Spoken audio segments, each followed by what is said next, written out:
The Registrar General's Department has settled on September 23 as the proposed date for the payment of investors of the 22 liquidated fund management firms. Now, the Registrar General, Jim Mawari, made this revelation during a virtual meeting with the said investors earlier today. George Riafi has more in this report. According to the Registrar General Jim Mawari, this is part of the proposed payment structures for the investors and creditors of the 22 fund management firms that she got the court's approval to liquidate.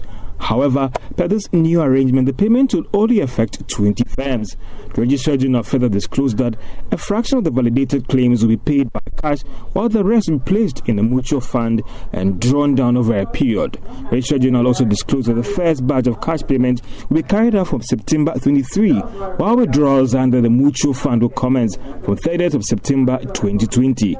The fund will be managed by GCB Capital, while the cash payment to investors will be managed under a new entity created, that is the Amalgamated Fund Limited. Further details as captured in her presentation during the virtual meeting showed that persons below 60 years will get a minimum of 70,000 Ghana cedis. This should mean that if you had invested 70,000 Ghana cedis, then you are likely to get everything in terms of the new cash payment structured under the Tier 1. Pensioners and those who are above 60 years will get all their payment under this new cash payment structure.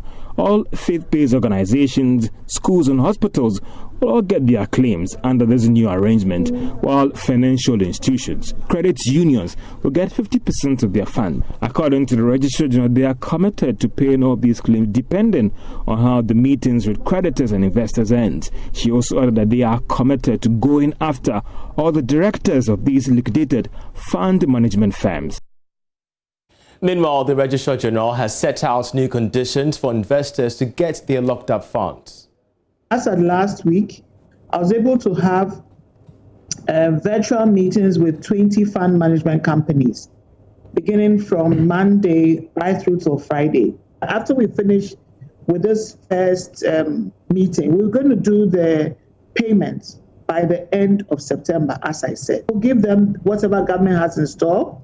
If they are interested, they can pick it up. If they are not, they'll have to wait for me to liquidate the assets of the individual companies and then pay them a dividend. I'm going to do this for all the investment companies that get their orders for me to liquidate them. So this is just the beginning. As I get more orders, the key thing is you must have an order winding you up, and then your claims must have been validated before you can benefit from this bailout package. Otherwise, you fall in line with what the liquidator always does, liquidating assets and paying you a dividend. So nobody should be worried. We've just started. After that, I'll continue the process.